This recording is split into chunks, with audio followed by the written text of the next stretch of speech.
Hey guys, today we'll be doing a tutorial on Photoshop. So this is maybe more targeted towards a student in architectural studio or even someone in industry who needs to sort of jazz up their renders a little bit.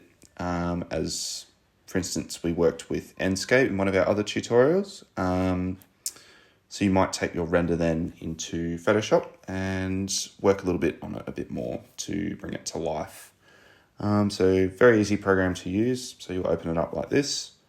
I've actually dragged this in earlier. So just dragged it straight into the window here and it appears in your layers tab here.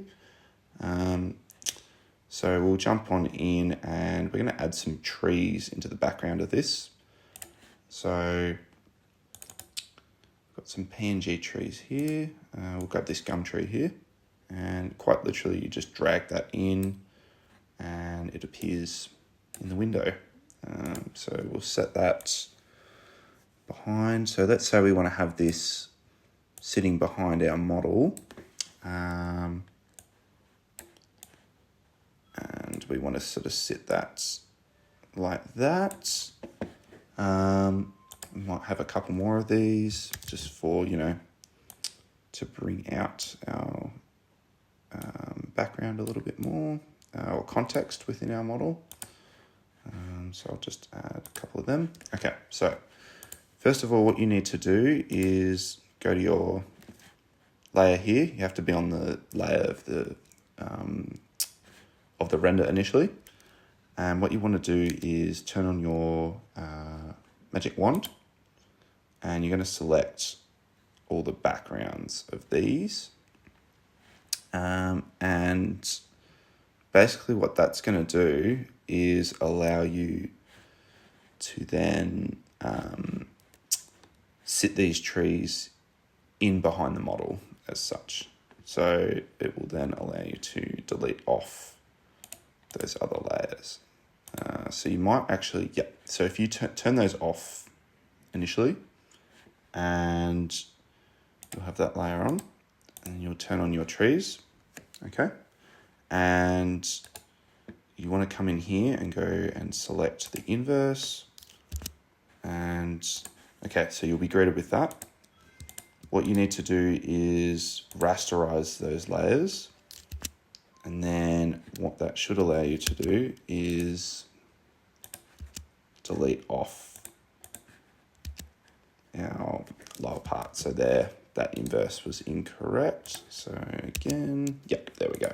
So now our tree sits behind our model space and our tree over here as well. There we go. And some other things you can do with that then would be maybe you want to adjust the opacity of them as they're in the background or further away within your context. And that's simply how you do that, just with your opacity tool there. And let's say we want to add a ground line below. So we might want to come over here and we can select rectangle tool and generate a basic rectangle here.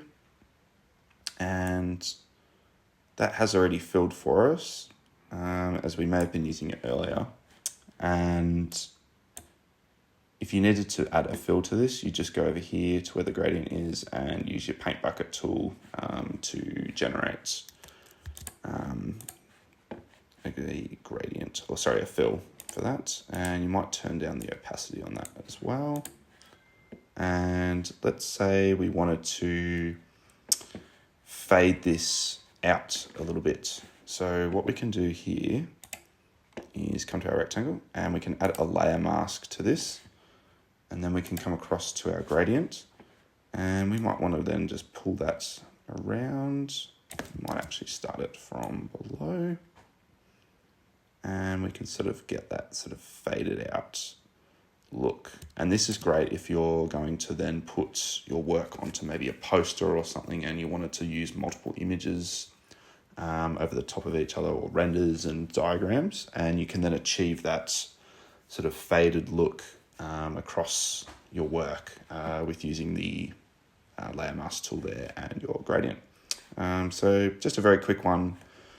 on how to add or enhance your 3D renders. So that's it for today. Thank you.